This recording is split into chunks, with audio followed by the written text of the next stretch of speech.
जय हिंद। आज जो हम लोग बात करेंगे क्लास 10th चैप्टर इतिहास के बारे में, यानी हिस्ट्री, जो का पहला नंबर चैप्टर, जिससे इस वीडियो में जितने भी प्रश्न हैं सारे के सारे प्रश्न एग्जाम में पूछे हुए। एक भी आपको ऐसा प्रश्न नहीं मिलेगा जो आपको एग्जाम में पूछे हुए नहीं। तो इस वीडियो में कुल 21 प्रश्न पूछे जाएंगे। देखिए इनमें से आप लोग कितने प्रश्न का सही उत्तर दे पाते हैं। तो चलिए हम लोग ज़्यादा देर नहीं करते, हम लोग अपना अपना वीडियो को स्टार्ट करते हैं। तो एक एक करके सारे प्रश्नों को देखते चलते हैं। आप लोग हम ये देखेंगे कि आप लोग कितना प्रश्न का सही आंसर देते हैं। तो पहला चैप्टर क्या है? यूरोप में राष्ट्रवाद। इसको इंग्लिश में बोलते हैं नेशनलिज्म इन यूरोप।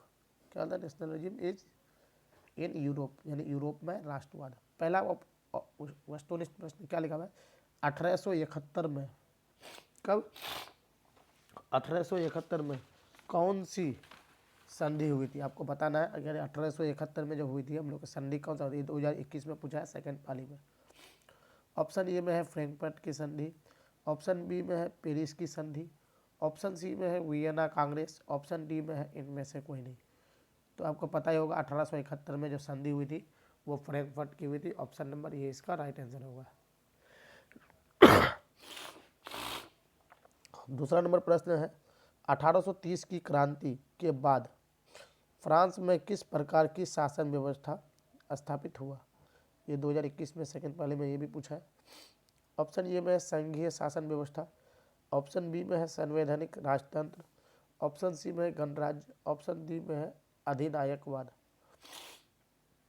तो इसका राइट आंसर हो जाएगा ऑप्शन नंबर सी, यानी गणराज्य। तीसरा नंबर प्रश्न क्या लिखा हुआ है? जर्मनी के एकीकरण के लिए कौन उत्तरदायी था? ये भी 2021 का सेकंड पाली में पूछा हुआ है। ऑप्शन ए में है काउंट काबूर, ऑप्शन बी में है बिस्मार्क, ऑप्शन सी में है गैरीबाल्डी, ऑप्शन डी में है मेजनी। आप अपना आंसर कमेंट में जरूर दीजिएगा कितना आंसर आप सही दे पा रहे हैं। तो इसका राइट आंसर हो जाएगा, यानी जर्मनी के एकीकरण में जो का उत्तरदायी था, मेन उत्तरदायी आपका जो था बिस्मार्क था। चौथा नंबर प्रश्न क्या लिखा हुआ है? फ्रैंकफर्ट की संधि किस वर्ष हुई थी? आपको बताना है। ऑप्शन ए में है 1864, ऑप्शन बी में है 1866, ऑप्शन सी में 1870 में, ऑप्शन डी में है 1871। तो फ्रैंकफर्ट की संधि जो हुई थी ऑप्शन नंबर डी, यानी ये भी प्रश्न 2021 में पूछा, 1871 में संधि हुई थी, है कि नहीं। पांचवा नंबर प्रश्न है इटली के एकीकरण में निम्न में से किसका संबंध नहीं है? ऑप्शन ए है बिस्मार्क, ऑप्शन बी में है मेजनी, ऑप्शन सी है काबूर, ऑप्शन डी है गैरीबाल्डी। ये भी 2021 में पूछा है, वो भी फर्स्ट वाले में पूछा हुआ है। तो इसका राइट आंसर इटली के एकीकरण के समय इटली का एकीकरण में किसका हाथ था? आपको पता ही होगा, बिस्मार्क का था। किसका था? बिस्मार्क का, है कि नहीं। आप अपना कमेंट्स में आंसर जरूर दीजिएगा, हमको भी पता चलना चाहिए कि कितना आदमी सही सही आंसर देते चल रहे हैं। छठा नंबर प्रश्न क्या लगा हुआ है? इटली और जर्मनी के एकीकरण के विरुद्ध निम्न में कौन था? ये 2021 में ये भी प्रश्न पूछा है। तो इटली और जर्मनी के एकीकरण के विरुद्ध कौन था, आपको ये बताना है।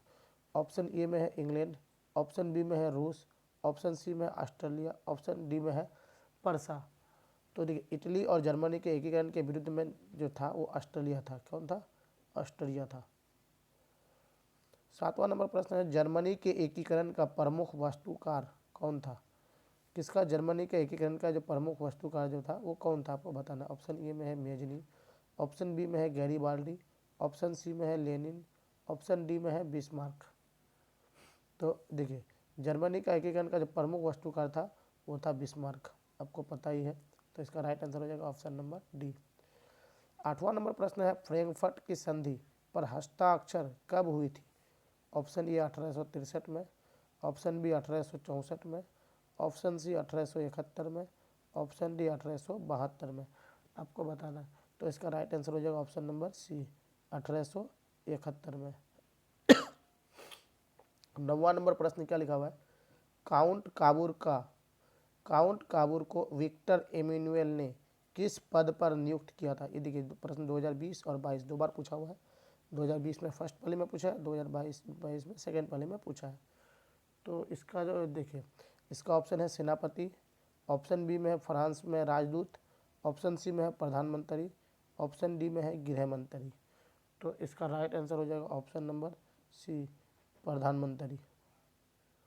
10वां नंबर प्रश्न क्या लिखा हुआ है? रक्त एवं लौह की नीति का अवलंबन किसने किया था, आपको ये बताना है। रक्त एवं लौह की जो नीति का जो था उसका अवलंबन जो शुरुआत जो किया था किसने किया था। देखिए ये 2011 में पूछा है, 17 में पूछा है, 20 में पूछा है। ये क्वेश्चन बहुत बार पूछा हुआ है। ऑप्शन ए में है मेजनी, ऑप्शन बी में है हिटलर, ऑप्शन सी में है बिस्मार्क, ऑप्शन सी में डी में है विलियम प्रथम। तो इसका राइट आंसर हो जाएगा ऑप्शन नंबर सी बिस्मार्क। रक्त एवं लौह की नीति जो अपनाई थी वो था बिस्मार्क। 11वां नंबर प्रश्न क्या लिखा है, यूरोप का मरीज किसे कहा जाता है। ये प्रश्न 2019 में पूछा है, ये प्रश्न बहुत बार पूछा है कि नहीं। तो ऑप्शन ए में है तुर्की, ऑप्शन बी में है इटली, ऑप्शन सी में है इंग्लैंड, ऑप्शन डी में है फ्रांस। तो यूरोप का जो मरीज है आपको पता होगा, ऑप्शन नंबर ए इसका राइट आंसर है। तुर्की को यूरोप का मरीज कहा जाता है। किसको, तुर्की को। 12वां नंबर प्रश्न क्या लिखा हुआ है, यंग यूरोप किसका, यंग यूरोप का संस्थापक मतलब स्थापना, संस्थापक कौन था, यानी यंग यूरोप का स्थापना किसने की थी, आपको बताना। ऑप्शन ए में है मेजनी, ऑप्शन बी में है गैरीबाल्डी, ऑप्शन सी में है विक्टर इमानुएल, ऑप्शन डी में है मुसोलिनी। कौन, मुसोलिनी। तो इसका राइट आंसर हो जाएगा ऑप्शन नंबर ए, कौन, मेजनी। 13 नंबर प्रश्न क्या लिखा हुआ है, टीपू सुल्तान शासक थे, आपको बताना टीपू सुल्तान जो थे कौन, कहाँ के शासक थे, आपको ये बताना है। कहाँ के शासक थे आपको बताना है। तो कमेंट्स में आप ज़्यादा तो कोशिश कीजिएगा। ऑप्शन ए में है मैसूर, ऑप्शन बी में है शिमला, ऑप्शन सी में है कश्मीर, ऑप्शन डी में है इनमें से कोई नहीं। हम सारे वीडियो शॉर्ट में भी छोड़ते जा रहे हैं धीरे धीरे करके, है कि नहीं। तो टीपू सुल्तान जो शासक थे मैसूर के शासक थे, कहाँ के, मैसूर के। तो 14वां नंबर प्रश्न, 14 नंबर प्रश्न क्या लिखा हुआ है, 14 नंबर प्रश्न है किस युद्ध के बाद जर्मनी का एकीकरण हुआ, आपको बताना जर्मनी का एकीकरण किस लड़ाई के बाद खत्म हुआ था। ऑप्शन ए में है क्रीमिया का युद्ध, ऑप्शन बी में है सेडोवा का युद्ध, ऑप्शन सी में है परसा का युद्ध, परसा डेनमार्क का युद्ध, ऑप्शन डी में है सेडोन का युद्ध। तो ये यानी युद्ध जो खत्म हुआ था, जर्मनी का एकीकरण जो खत्म हुआ था सेडोन के युद्ध के बाद। ये दो ये इसका ऑप्शन नंबर हो जाएगा राइट, डी नंबर ऑप्शन इसका राइट आंसर होगा। आगे प्रश्न संख्या 15, गैरीबाल्डी पेशे से क्या था, आपको बताना है। ऑप्शन ए में है सिपाही, ऑप्शन बी में है किसान, ऑप्शन सी में है जमींदार, ऑप्शन डी में है नाविक, आपको बताना है। तो ये जो प्रश्न पूछा, देखिए 2014 का सेकंड पाली में पूछा है और 2019 में भी ये प्रश्न पूछा है। ठीक है, एक भी प्रश्न आप बताइए कि ऐसा एक भी प्रश्न आया कि जो आप लोग को एग्जाम में नहीं पूछा हुआ है। सारे के सारे प्रश्न एग्जाम में पूछे हुए हैं। तो गैरीबाल्डी जो पेशे से जो था वो नाविक था, आपको पता ही होगा गैरीबाल्डी पेशे से क्या था, तो नाविक था। तो आगे प्रश्न संख्या 16, जर्मन राइन राज्य किसका, जर्मन राइन राज्य का निर्माण किसने किया था, आपको बताना है। देखिए 2014 में पूछा है, 16 में पूछा है, 22 में पूछा है। ये प्रश्न भी बहुत बार पूछा हुआ है। ऑप्शन में ए में है लुई 18वां, ऑप्शन बी में है नेपोलियन बोनापार्ट, ऑप्शन सी में है नेपोलियन तृतीय, ऑप्शन डी में है बिस्मार्क। जर्मन राइन राज्य का निर्माण जो किया था वो कौन था, आपको बताना है। तो जर्मन राइन राज्य का निर्माण आपको पता होगा नेपोलियन बोनापार्ट ने किया था। किसने किया था, नेपोलियन बोनापार्ट।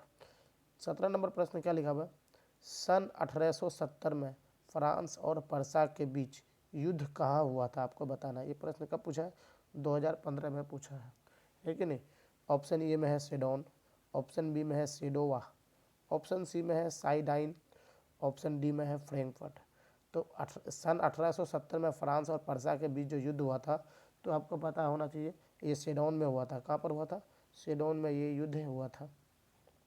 आगे प्रश्न संख्या 18, इटली के एकीकरण में निम्न में से किसने योगदान किया था, ये आपको बताना है। 2022 का पूछा हुआ प्रश्न है, इटली के एकीकरण में, है कि नहीं।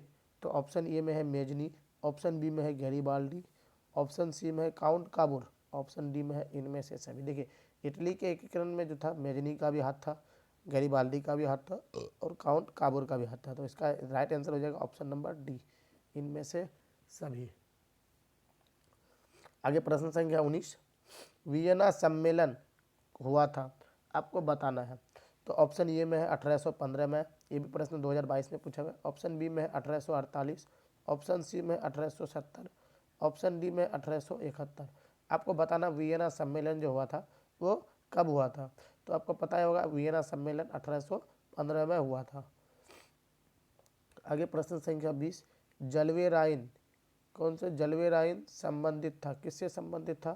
तो आपको बताना, ऑप्शन ए में है क्रांतिकारियों से, ऑप्शन बी में है व्यापारियों से, ऑप्शन सी में है विद्वानों से, ऑप्शन डी में है पादरियों से। तो जलवे राइन संबंधित जो था किससे था? व्यापारियों से संबंधित था, है कि नहीं।